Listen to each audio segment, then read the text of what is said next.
Thanks everyone for joining. Someone's joining in from Spain, Rio. Oh my goodness, all over the world. India, Germany. Awesome. My name is Nena Ndukwe, and I am AI Developer Relations Lead here at Kodo.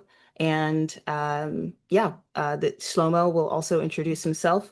But this is code quality in the age of AI. This seemed to be a really important topic to be discussing right now with the state of agentic engineering. And really excited to dive into what's going on, some of the pain points that we're seeing, and a framework around how to tackle this in a structured way for enterprise engineering orgs. And for this, we are really hoping that this can be very interactive, that folks can ask questions along the way. We have questions for you and would love to hear your perspective as we walk through this. And I'll let Shlomo introduce himself. Hey all, I'm Shlomo. I joined Kodo as our field CTO a few months ago, where I serve in this unique position of helping accelerate and build for our enterprise customers at the intersection of the agentic SDLC. And I've been along for this Kodo ride for a pretty long time because I angel invested in Kodo before we had even incorporated it as a company. And so this transformation of the agentic SDLC has been top of mind for the last few years. So excited to dig in with all of you today. Thank you for that, Shlomo. And likewise, very excited to dig into this. Okay, so to get started, actually, one thing we should do is start with the poll as well as we walk through the market adoption status. I would love to know, I think the first question is all about where are you at right now with the journey toward autonomous software factories, if you are even there. As we know, agentic coding has been just growing astronomically, exponentially over the past couple years alone, not just from solo devs hacking things together and building, or open source maintainers building things. This has been a part of the adopting new technologies and innovations in engineering orgs as well. And so that's what we're seeing across the SDLC, but a lot of the focus has been on AI code generation and more recently some AI code review tools as well. And there are a lot of things that come with that type of change management and how that transforms the productivity that we were sort of promised with AI. And actually, I'll go back to this, and it looks like people are still answering the questions, or is this final? Shlomo, can you see it? Yeah, I think we have most of them coming in now. And I think the interesting part there, Nena, are the results being shared right now? I can't see so well. But I think the interesting part there that I'm saying is that of the folks who answered, only 5% are all in on the agentic SDLC, or what I would call getting close to the autonomous software factory. But it seems like most are either experimenting or actively building with it. And specific teams are all in, it sounds like.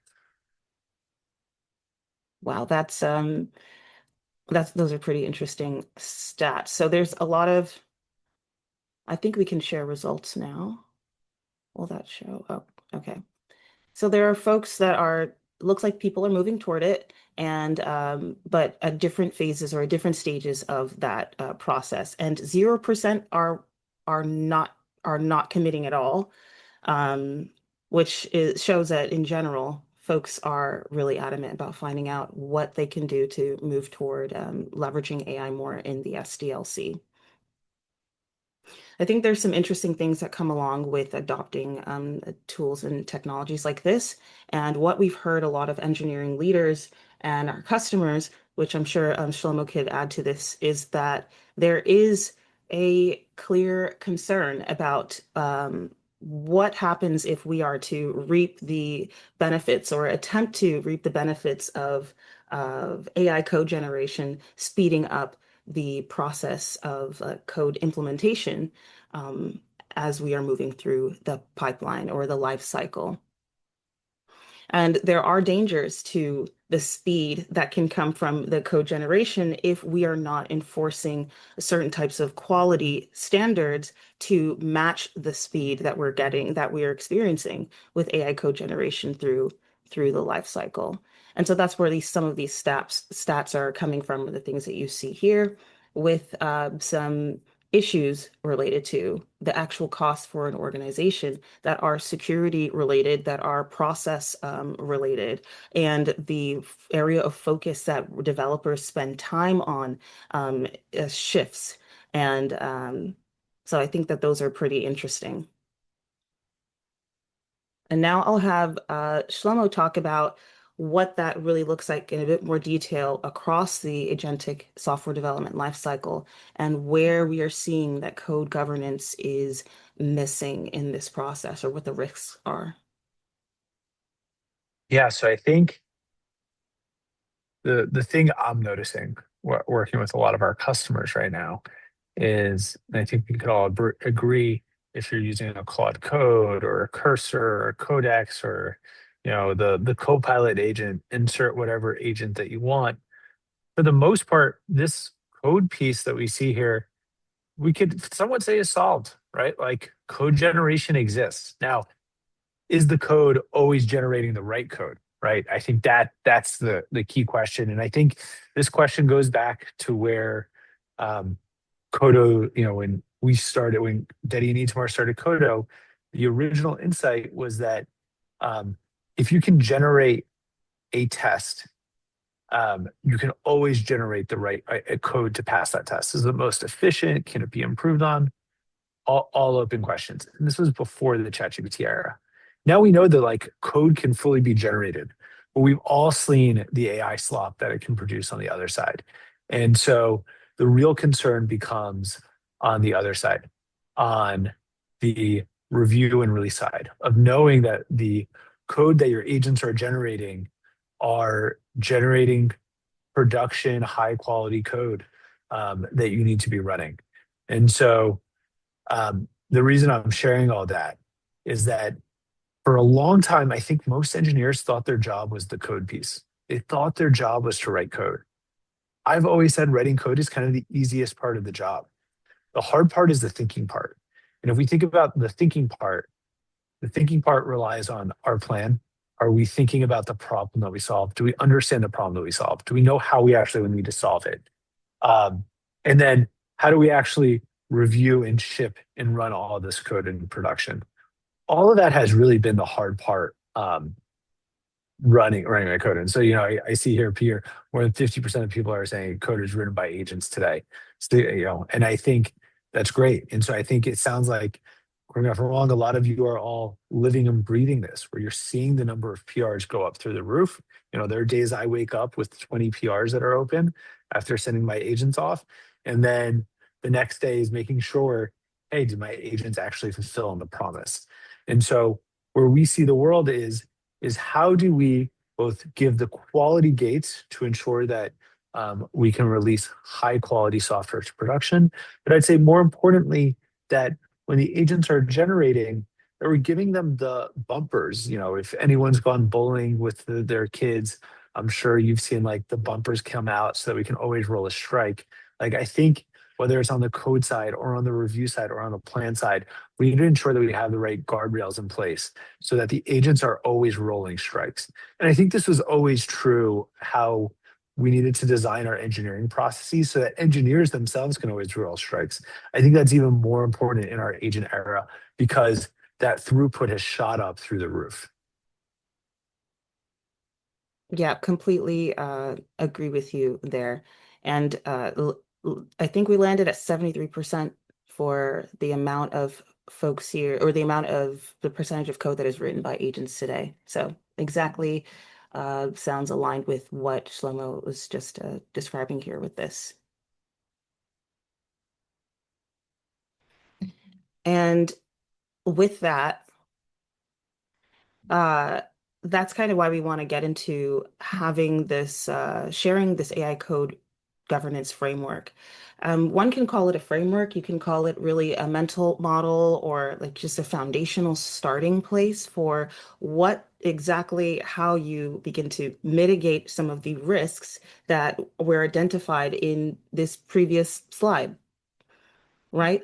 There are risks that we just went through that are the risks or failure modes that are possible with agents throughout the entire software development lifecycle. And we want to figure out ways to not only mitigate those risks, but also reap the benefits of what AI is meant to do for software engineering and engineering organizations in general. And so these are three aspects that we think, based off of the what we're working on building and what we have built at Kodo, and the customers and folks that we're talking to with the exact pain points that we are solving for. These are the three elements that we've noticed that are most critical for being able to enforce a code governance or build code governance into your systems and processes. And that starts with number one. I think this is one of the most critical, most important aspects is that AI code review, it needs to be a system that is leveraged in your software development lifecycle. I actually probably should have made a poll question to ask who exactly. You all can share in the chat if you are leveraging an AI code review system or tool at all. But the direction that we're going in with the speed of AI code generation, with everyone using agents, and that percentage is going to increase more with the amount of code that's being written by agents, that needs to be met with this a high quality AI code review system, and not one that only is reviewing the diff of the code changes when they're at the pull request stage. We're thinking about the full organizational context, more context sources that are most relevant to what it takes to review code with that would mirror the knowledge, the tribal knowledge, and the practitioner level knowledge that a developer has on your team. And that is where the emphasis on high precision comes into play, and the full organizational context comes into play. Because we only want to leverage a tool like this when it's going to provide high signal results and not increase the amount of noise that you're getting when adopting a kind of tool or technology like this. And we'll get into that a bit more. This is just the high level. The second one, code standards, or what one could call code rules. Um, these are things that should be enforceable. These are things that should be embedded into the software development lifecycle, and it starts by encoding them. You have to codify them first before you can enforce them for your coding agents, for code review, and beyond. Once you're able to codify your standards and sort of operationalize and enforce them in your across the life cycle, what's even better beyond that is the ability to measure and observe, to have that visibility into, is this working for us? And can we measure our code quality now? Do we have visibility across all of these different projects and repos? Are developers adhering to those standards? That I think that that's one of the biggest aspects of introducing what code governance can really look like at scale, for those who are, individual contributors and those who are in engineering leadership who need that visibility. There might be a question. Oh, yeah, someone's love that bowling analogy. Yeah, that's a fantastic one. I think I've heard you say that before, Shlomo, and I was like, this is amazing. I'm stealing it. Uh, so number one, like I said before, number one, high precision AI code review across the SDLC. We can probably dig into what that can look like in practice, but I would love for folks to actually share if they are leveraging AI code review right now, and like what kind of at what point are you leveraging this tool or are you using it at all? Would love to hear you talk about that in the chat. I just realized I skipped forward a couple of slides. So one thing about AI code review I think is extremely important is like there's been a lot of advancements in the like underlying mechanisms of AI code review when you really get into the weeds. And what I've found and what we have seen that really works very well for teams is on an architectural level. Someone said not yet, but we are already working on it for leveraging AI code review. Okay, that's interesting. Uh, we should probably dig more into that. What we've seen work really well is when you can really define what does code quality mean, right? What does it mean to when you are reviewing code? What are the different things that you actually look for? And if you can segment that and if you can name those, then it's worth having agents for that specialize in those different areas, right? If that's security, if that's like code correctness, when you think about the evolution of software and how it needs to be maintained, right? So that it can remain readable or it can be changed safely and with I guess in a way that is not as difficult. Um, those are all worth being specialized agents that are running underneath the hood to analyze your code to provide that proper context of uncovering really different issues that might be actually more subtle, or issues that maybe certain developers wouldn't have caught, right? And we're getting to that point where I think we've seen statistics about the typical levels of precision from actual practitioners themselves and comparing that to AI code review system precision and recall levels. And I believe that the goal is to meet the standard of what a human review and also exceed the standards. And that is a critical component to be leveraging for every engineering team and org. Someone said, yeah, it's impossible to use AI today without AI code reviews. We are way past the point any human can review what we generate. I think that's a really good point to mention here is the ability for everyone, for developers to review the amount of code that now needs to be reviewed at the frequency, the rate at which new code changes are being made. The stats that I'm aware of at this point is, I believe once you go past about 400 lines of code, that's when you see a steep degradation in the quality of a human's ability to review it. And there is quite a bit of variability in each and every code review that a human conducts. And so this is a part that needs to be automated and a part that needs to be enforced at least at the PR or at the merge stage. Someone said And yeah, go ahead, jump in. sorry, Nina, just on that point, we had a question in the Q&A that I think is directly related, where the person asked, at what point can we skip the human PR reviews? And I think it's directly related to what we were just talking about. And how do we know that we can trust the generated code? So we care about the code quality if all the defined metrics look good. And so I would separate out, I think there's a lot of questions packed into that I think Nana was touching on, right? So there's one of, how do we know that we're at a point that we can fully skip the human PR reviews? There is, what does code quality mean in an agentic world? And lastly, what are the metrics that we can use to show those pieces in place? I think the first one, just to address, at what point can we skip the human PR reviews? I think if you're using a good code review solution today, and I would say a good code review solution rather than kind of like telling your agent the slash review, there should be a whole subset of PRs already that you don't have to review today. And you're getting an LGTM to merge. Because otherwise it's impossible to keep up with that throughput.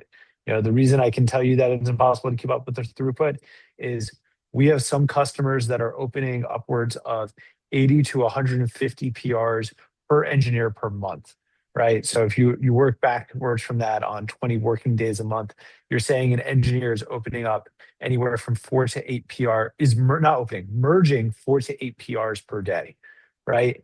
And if you multiply that out by a team, it's just, if you're reviewing every PR and not leaning into these review tools, then it's incredibly problematic. And so I think you have to get to a point and put together a strategy of how you're going to get there. And then in terms of how you can trust to generate code, Nina, do you want to touch upon that throughout the rest of what you're talking about here? Because I think directly related to everything you're presenting. And maybe I think you'll probably also touch upon some of the metrics, but if not, I'm happy to answer that at the end as well. Yeah, I'll keep moving through this because I think some aspect of what I'm talking about um, kind of covers that. Um, I think one thing to point out here, since like we're talking a lot about AI code review in particular at this point in the framework discussion, is that what we are seeing is that there is a difference between code review and code verification. And what we are solving for at Codo goes beyond code review, but it also includes it as it's also included as a solution, code review, but beyond that is actually verification. And so what is the difference? What we understand of your typical AI code review tool or solution is that it analyzes just the code in front of it. Maybe it has an understanding or some extra understanding of at least the surrounding code within a repo. And these suggestions are kind of like just giving advice. What we see verification is something that is enforceable because your actual coding standards are what is influencing the code review system to surface. Hey, this is actually a violation of the way that you have already determined and decided that your code should be shaped or written. And therefore, this is something that is worthy of blocking a merge until you address. So reviews can be advisory. Verification is something that is actually enforceable and that actually leverages a coding standards or rules that you all are already abiding by and want to continue enforcing whether or not you're using AI. But of course, in this case, it's for AI to be able to, as a result of using AI. Well, something that Shlomo mentioned a little bit is that we see that, so that was enforcement. What we're seeing is also the importance of independence. Um, when you mentioned the forward slash review, something that you can kind of like run locally and like, is this a good, or maybe it's like, is this a good PR? Is this a good code change? We're seeing that there's just when it comes to LLMs and how they're non-deterministic, we're trying to reduce as much confirmation bias as possible. And when the same AI system is generating the code that reviews it, you are introducing a certain level of LLM bias, just because they're its overarching goal is to push the code forward. The overarching goal is to produce as much code as possible and to approve it to move forward. And that is something that we're seeing requires a separation of the AI code generation system or harness that you're leveraging and the verification or the governance layer that can sit outside of that process, right? And is able to review code from a much more adversarial point of view with all of the organizational context that we spoke about before. This chat is on fire, and I really don't want to miss everything that's in it. So I'm just going to go ahead to move past this. But yeah, enforcement, independence, and measurability, which is something we'll get into later. That is the difference between a code review solution and a true verification process that is better suited for your team. maybe we can pause here, or slow-mo, maybe we can yeah, chat a bit more about what we're seeing in the chat or about this stage, about rules. Um, Maybe we should chat. I'll open it up to you, Nina. Do you want to spend time going through now, or do you want to like talk? Because a lot of the questions I think are very tactical. And maybe we save the tactical questions at the end because I think we can just go through them kind of one by one. Okay. We have a poll running right now too, and I'm not sure if everyone can see the full question. But the question is, does your review process enforce defined standards or does it mostly advise? And that's what this second pillar in the framework is about. It's incredibly important for coding standards for in engineering orgs and teams for these standards and rules to be codified, including the tribal knowledge needs to be codified into rules. We're thinking about, when I say codified, I really mean machine readable, right? We need this to be ingested data that agents are made aware of, right? This is context that agents can leverage. And that's when if agents have access to your rules somewhere in a system, then you can apply it into any and every part of the software development lifecycle. But the codification and the machine readability of rules has to happen first before you can really allow this code governance to be enforced at many levels and layers. And then the third that we spoke about before is measure, control, observe code quality at scale. You will not be able to know what is improving if you don't have visibility into how it's working. And you can apply that thought pattern to building AI systems itself, into anything that you actually want proof of, to know that you're making progress in the right direction. And I think that that is going to be and is a critical part of AI code governance and the future for agents writing most of, or if not all of our code. If we're going to be enforcing our standards, we need to know if they're actually working, or if developers are maybe allowing code to slip through when it's already been identified that there are rules that are being violated in code changes.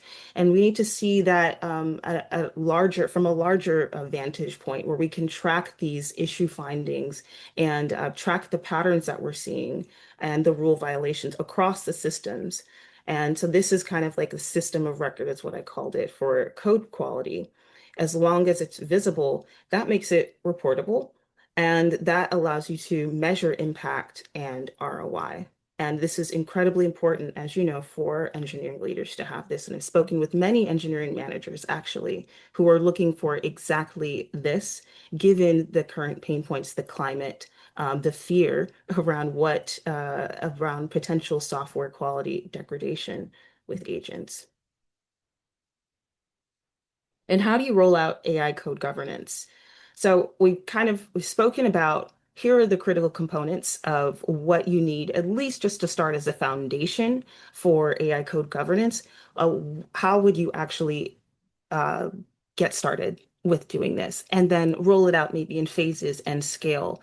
And I can quickly run through this at a high level. Number one, I believe that it's about identifying who are the teams, the projects, the repos, the products that are associated with certain teams, where the areas of opportunity to actually operationalize quality the most, right? That's one place to start, is like, where can we actually begin rolling out or experimenting? And from there, the first place that you also want to begin is that once you've identified that team or that project, or that product, then it's about taking rules and pulling that into a system. Where do your coding rules live now? Are they defined in some markdown files in some of your repos? Are they defined separately, maybe in some internal docs? Are they defined explicitly, or would they have to be inferred in some way? Maybe actually leveraging AI through some type of code base analysis or the actual rules system management system itself.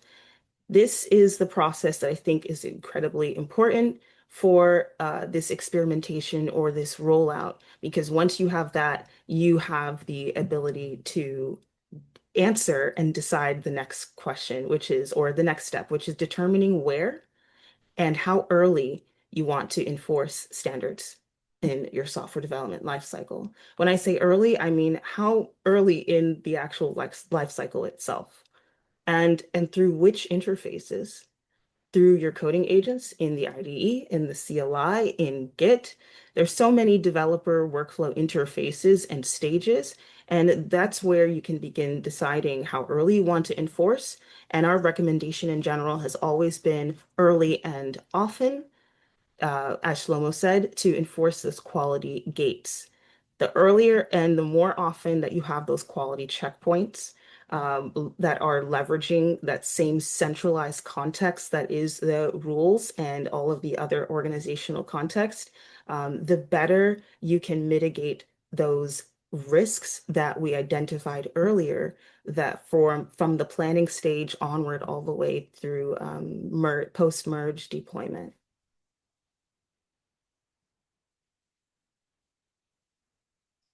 And what we'd want the outcomes to be, some metrics. There are so many metrics now that are considered that are, I guess, debatable now that we're using AI, like lines of code. But we see it, or we can group some of these outcome metrics of like determining, is this working for us, into some of these areas. And that is prevention effectiveness, right? Maybe more issues were caught than previously. Maybe there are fewer incidents in production. That those are some good signs, right? That your code governance system is actually working for you, and that also your developers are adhering to the process or leveraging the tools available to them to enforce code governance. There's developer velocity, right? The commit to merge time decreases, and maybe the developer sentiment has improved. Review efficiency, of course. We want a shorter, maybe a shorter amount of time reviewing code is a good sign. And technical debt prevention and standards adoption and compliance, which is what we've mentioned before and talked about, is are these rules that are made available to agents and the developers at these different stages, are they actually being followed? And what are some other patterns that we can surface? And so those are like the higher level outcome metrics that can probably guide the more in the weeds or more specific metrics that can pretty much that you can group into all of these buckets. And then I will have Shlomo take it away for this.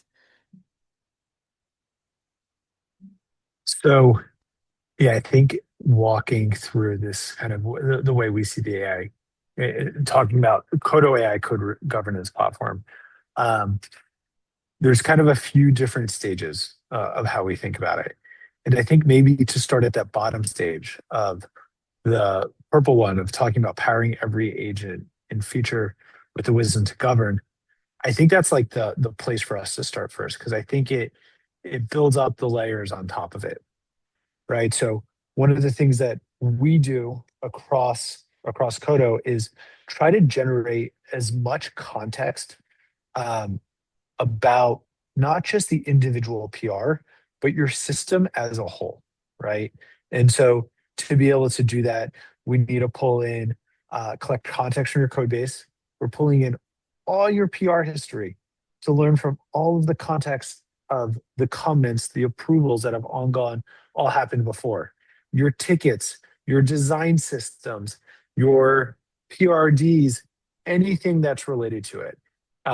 So that the system on top of it can leverage that context to inform the review piece. And going back to the question that was there originally, is without that context, I think it's really hard to get to autonomous code review, because you need to ensure that you have a principal like engineer running through those approvals at the rate that your agent is generating those codes.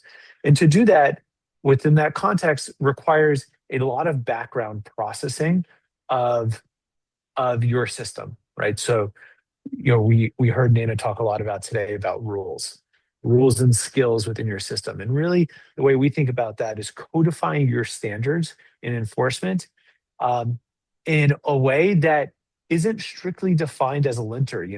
I saw someone in the chat say um, that they need even more linters than they had before AI. And the thing I would push on that is yes and no. Like you probably do want to have strict linting within your code base, but that's only part of the equation, right? The linting works well for deterministic use cases. It doesn't work well for probabilistic use cases. And having a high quality system isn't deterministic. If it was, we would have solved it 10 years ago, right? And so having a system that processes your code base in the background to pull out those rules, to pull out those standards, that then allows you to plot, on the rules management piece, on the quality we'll talk about in a second, apply those everywhere is crucial. And then I saw some questions here in the chat that was talking about using a judge agent. And sorry, there was a question about agent separation to avoid confirmation bias. And is it just different context for the agent to use entirely different models too? The answer is yes to all of the above. We know for sure that judge agents are crucial for agents generating the right output, and having a multi-agentic system, right? That is either sometimes using different models, right? We on our internal benchmarks see vastly different performance when you combine the outputs of different models together than for a single model. And using specialized agents to reason about your different code base systems is crucial to really, and I wouldn't even say crucial, it's like a baseline to have an agentic code review system. And lastly, like you need to have the memory within your system to power this, right? And the memory isn't just, it's both a continuous learning system that remembers everything it's seen in the past and everything that's currently happening in the system. And so without all of these pieces, you can't do anything else on top of that, right? You can't have the quality, visibility, or the control that you need throughout your org. And so where we've spent a lot of our time is building that context layer to power everything. And now we're continuing to move further and further up that chain. And so what that means is for the rules that we have, those probabilistic rules, we now have rules management and enforcement that allows you to apply that to any number of repos or any number of packages, or really however you need to apply that within your organization. And having the quality metrics to, the piece that we were talking about before of like, how do we know that we're ready? You probably know that you're ready if you have human reviewers never leaving a comment. And I'd say more important, you're ready, that it's working, is by when you see that your DORA metrics, you're not having bugs come out on the other side from all these situations, right? So you can leverage those metrics to understand that the system as a whole is working where it needs.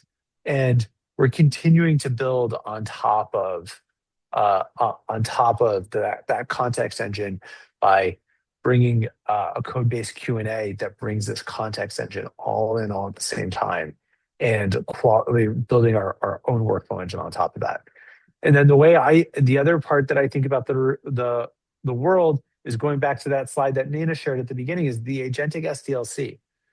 Our goal within Codo is we've built the best code review and governance platform. And now how do we take the context that we have to provide the best code review and governance platform and leverage that throughout your agentic SDLC? So we're already in your pull requests. The agents are already finding those issues. We're already in the pre-PR review. When your agents are coding, whether it's through your CLI agent or through your IDE, whatever it is, pulling that context, both pulling in the context from Codo, like here are issues we've seen before, here are our rules, the agent has to follow these, as well as pulling in the reviews themselves while the agent is coding to then iterate locally before it even opens a PR, and expanding throughout this entire life cycle where you can take the same tools that we have, use that on the spec side when you're going through your plan phase, using that in your runtime review, right? So having a full sandbox that's able to test the system end to end on its own, not just locally, but also part of the review process. And lastly, tying all this data back in to your production systems, right? Because ultimately, we need to know that your code review platform is meeting the bar by never allowing bugs to reach your production system. And then if bugs are reaching your production system, because they inevitably will happen, how do they get folded back in to the context to inform all PR reviews moving back forward? And so the way we see this world is kind of a circle going round through the context layer underneath it. I'll pause there because I've been talking for a while. Nana, maybe anything that you have to add there. Yeah, that was great. I like how you tied it all back to the continuous learning or the memory layer aspect of things. I do think that is important because there's so much data that one can collect from just the process of a developer just shipping code and code being reviewed, um, and applying rules. And so there needs to be this meta or outer, almost like outer loop that can collect that data and actually leverage it to improve the overall system, um, and provide even more insights and sort of like manage itself or yeah, improve itself over time. Yeah. And I wonder if I've got one last slide about success stories about AI-driven equality in action. Um, I think the goal here really is it's honestly tied to what are the goals for that are driving the metrics that we're even wanting to track with code quality. What are the original goals that we have for using agents across the SDLC and automating some aspects of these processes? And I think every org is going to be different or is different, but there are some higher level pillars that many can relate to that is related to security, that is related to velocity, and developer satisfaction or sentiment, and confidence. And yeah, and better code quality overall. Is that's a good testament to that last piece about an increase in test coverage. Um, so that's all of the content that I have for the AI code governance for this talk, but we do have a lot of resources that are available for folks to take a deeper look at, and we highly encourage you to. We have a code quality definition framework that dives a little bit deeper into what are some next steps or next conversations, or working sessions that you need to have to move the needle, for standardizing quality across the software development lifecycle. You can find that on our resources page on Codo.ai. There's the AI coding paradox.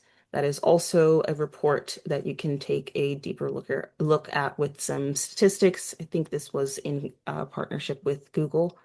We have a podcast called the Agentic Review, where we get to talk with engineering leaders across the world and AI leaders who have been adopting AI and the wins and the losses and everything that they can share with us about this process.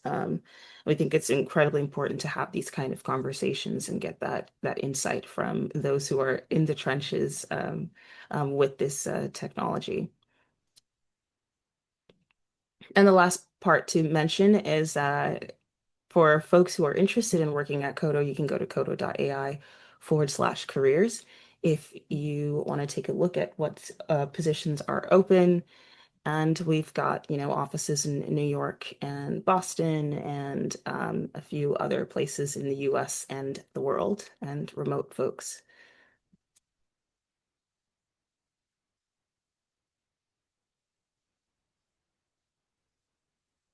And, maybe we can tactically go through some of the questions that were asked. Yep. Um, and I'm happy to answer some of those. There's a question about AI code review and verification, attenuating to each language stack. Take a PHP MySQL versus Next.js. I assume it's Next.js, React, MySQL. Um, the answer to that is, we uh, underneath the hood are, the way to think about these AI code review systems is we are building a harness for code review, similar to how your agents have a harness around the models. And so we are able to take into account those different stacks like pretty easily, um, building on the backs of kind of the models there. Um, Dennis shared about using AgentsMD for the org and AgentsMD per repository, push tracking intent in docs and PRs, writing an article on their last part. You need AI to know why, not only what or how. Couldn't agree more. I think for all of you, if you haven't had your teams set up the agents.md files and your repositories, there are a lot of off-the-shelf tools that allow you to set up like pretty great out of the gate agents.mds and then iterate on that. Because Dennis, I think it's crucial in the way we approach this internally, and the way I think about it is anytime your agent does something incorrectly or doesn't do something right, the thing to do is not to correct the agent, right? The thing to do is to talk to the agent to figure out why it didn't get it right?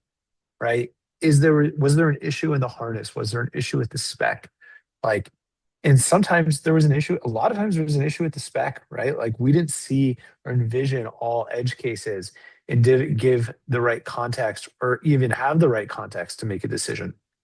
Um, and so I think really, really crucial that as we're going through this build phase, we're constantly reevaluating that harness, right? Because it impacts everything that we're doing.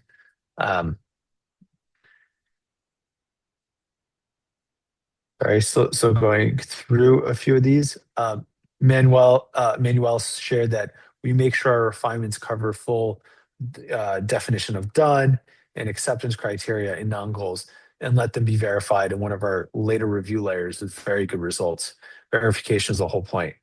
Hats off to you that to Yeah. have clear definitions of what done means and acceptance criteria. Um, I can tell you when we see that at scale, that is happening very infrequently.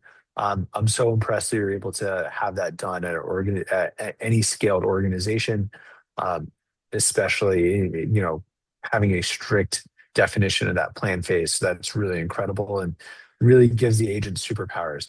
But it's also why within Kodo, we try to bring all of that context into the review layer. So even if you're not explicit about those definitions or even if you are, but they're defined in disparate systems, some are just defined in linear and some are defined in Jira and some are defined in Confluence, it all gets bundled back together at the review layer. Oscar shared that he tried to train an agent with specific architecture and design rules, but the output is really non-deterministic. Can we rely on the architecture to do that? And the answer is, can you rely on it? Yes, but you need a specially designed system to it to do that. And we have built our agents around being able to, as deterministically as possible. You can never say 100% determinism with the agents, but as close to deterministically as possible, respect that the rules are flowing through and the priorities within that. And so what I'd say is if you have tried to do it, but you haven't been able to execute on that, that's kind of where I would say the AI engineering work really takes shape today is how do you craft your agentic system to be able to respect the boundaries that you need it to respect. Um, Dennis was sharing, linters are cheaper, faster, and make less mistakes in AI.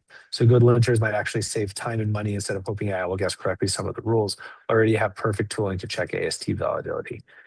And again, I think it's important to recognize that there's different types of rules that we want to exist in a system, right? There is, what you're referring to, Dennis, I think is mostly semantic rules that we can codify. There's software rules that we can codify. So for example, my team has a rule that like nothing goes out without a feature flag. Like how are you codifying that into the AST? Because what does it mean for a feature to go out with a feature flag? Does every endpoint need that feature flag? How is that feature flag flowing through? But with my rule system, I can say every feature needs a feature flag, and our agentic system is able to capture that and prevent our PRs from going out with having those feature flags in place. And I can tell you, having been part of an organization that tried to mandate this at 2,000 engineers, it was a freaking nightmare to enforce, and it required us going down from all the way at the top of leadership, down through all the engineering managers and down to each of the individual teams. That just made it very clear that they're going to be in a lot of trouble if they release things without feature flags. And so with the rule system that we developed inside Kodo, you're able to describe those amorphous and non-statically defined rules that you want to be propagating throughout your organization to meet your SDLC, to meet kind of the requirements of your SDLC. And Daniel, you mentioned thinking of a feedback loop on improve linters with code review outcomes. That's awesome. We think about it in the same way. We don't just think about the linters. We think about the agents themselves are getting improved with code review outcomes, and not just code review outcomes with all the context underneath it.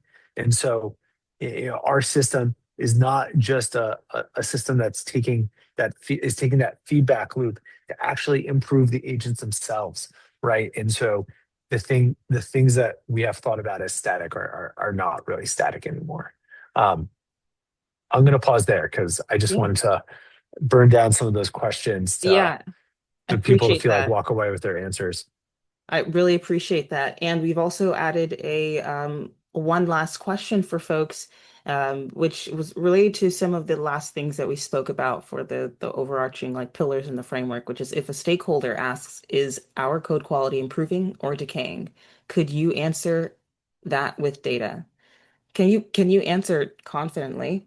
Um, and can you answer that with data? I think that's a better way of framing that. And so far we're seeing a few folks answer, and half of people, or at least like around 50% of folks are saying that they have some metrics, but they're scattered across different tools. So partially, they be able to partially answer that. And some are 33% going off of gut feel and vibes. So anecdotally, and about 12% saying, 17% saying none at all. They wouldn't be able to answer with data about whether their code quality is improving or decaying. I'm sure you, Shlomo, have a lot of thoughts on. I mean, you're a numbers guy. You probably have a lot of thoughts on data and the stats that we're seeing from this. Sorry, and can you walk me through the specific question that you were trying to say about the data piece? Yeah. If a stakeholder asks you, like, is the code quality or the software quality improving or decaying, would you be able to answer that? Can you say would you have the data to prove um, whether your software quality is improving or decaying? So I think the way I think about that might be slightly different than we might mean if we separate out code quality. So maybe to answer your question with you know breaking it down, I think there's probably two metrics that we need to think about on code quality. One matters more than the other. So when I think about code quality, I think about, okay, does our software work? Like, does it have issues? Are we releasing bugs into production? And then when we talk about code quality, another thing comes up is like, is the quality of code that's written maintainable and able to be iterated or worked on? The first question is like, we have to release software that works. We can't release broken software, right? The second question I think is an interesting question because I don't think we have clear answers on that. My personal viewpoint is on that second question.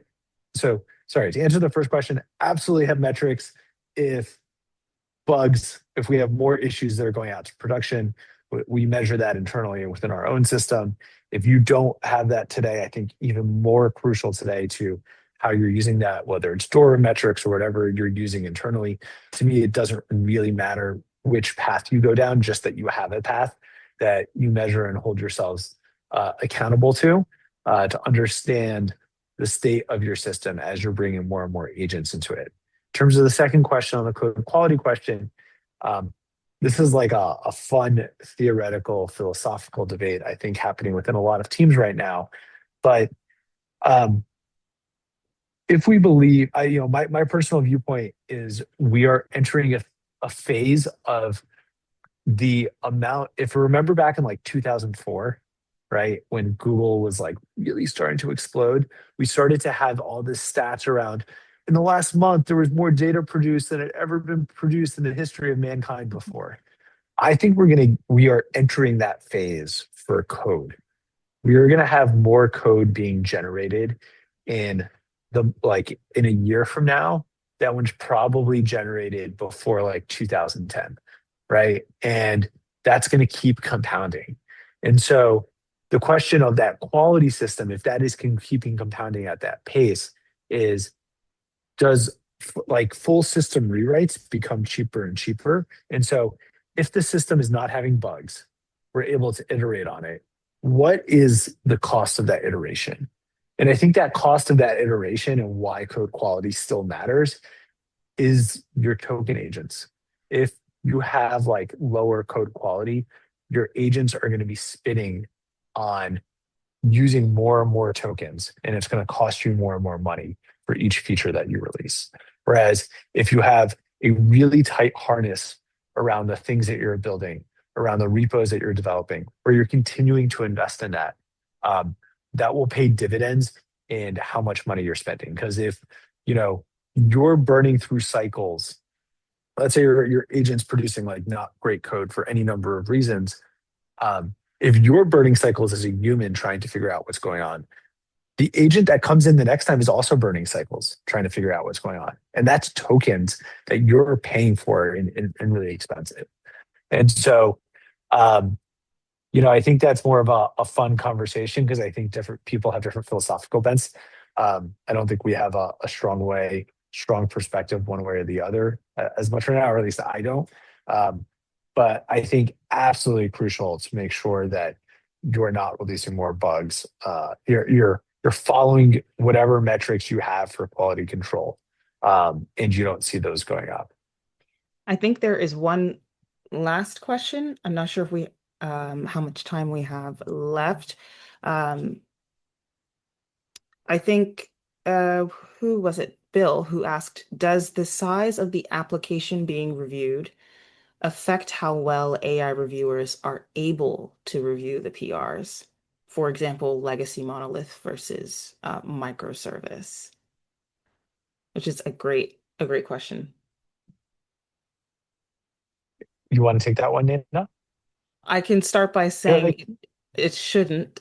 Um, so it just that's going to depend on the quality of the AI code review system itself, um, that is built for scale, and that is also leveraging exactly the tools or I guess components of this overall AI code governance platform system that we're talking about that would be able to not only the size of the PRs, the size of the repos, the size of the code base wouldn't be a concern. And also the legacy code versus monoliths, or sorry, legacy monoliths or legacy code versus microservices. None of those should impact the ability for a strong AI code governance tool or platform or system to be able to review it. And that also goes very well into some of what we're working on building with the relationship mapping across the different services to actually improve of the code review across different PRs.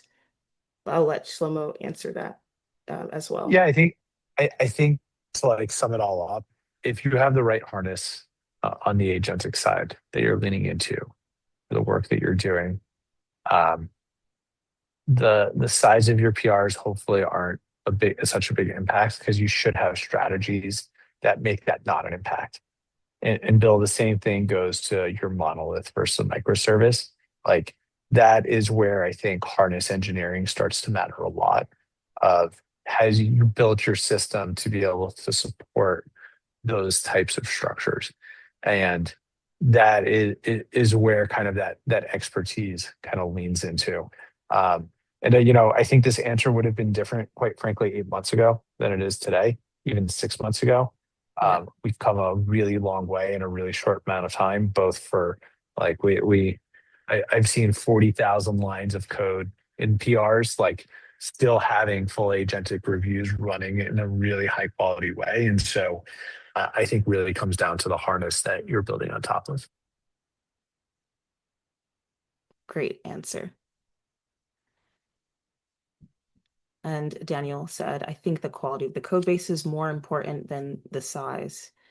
Um, I guess that's a question back to Bill, really, and anyone else who wants to chime in on that.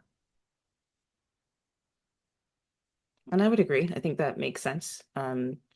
Regardless of the size of the PRs, the size of the code base, whether it's brownfield or greenfield, uh, the the quality across all of those across the entire code base is what's really going to matter, and how to enforce that. No, yeah, no matter what, regardless.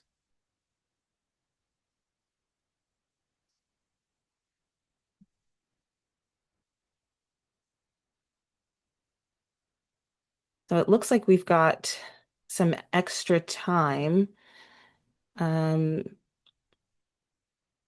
Wondering what else we could dig into. I mean, so we have the resources pulled up for those who want to take a deeper look. And as I mentioned before, we have the framework that is that you can download. It's in a PDF. You can read it in your free time. And we've also got the AI coding paradox report, podcasts, and other resources that you can find by going to codo.ai to find all of this.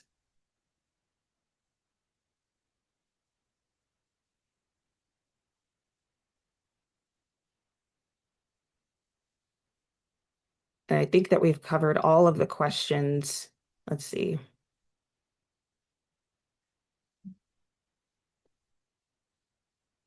Yeah. Thank you for joining us, Dennis. Yeah, we hope that you enjoyed this walkthrough, and also the questions that everyone asked, which were really awesome, creates for really great discussion. Yes, thank you all for joining. So I think we'll wrap up now. And yeah, any last words from you, Shlomo, before we head out? No, if you want to jam more about the agentic SDLC and the code review system, feel free to reach out to me, Shlomo .d at codo.ai. And always happy to chat about it. Thank you. Sounds great. Thank you, everyone. Bye.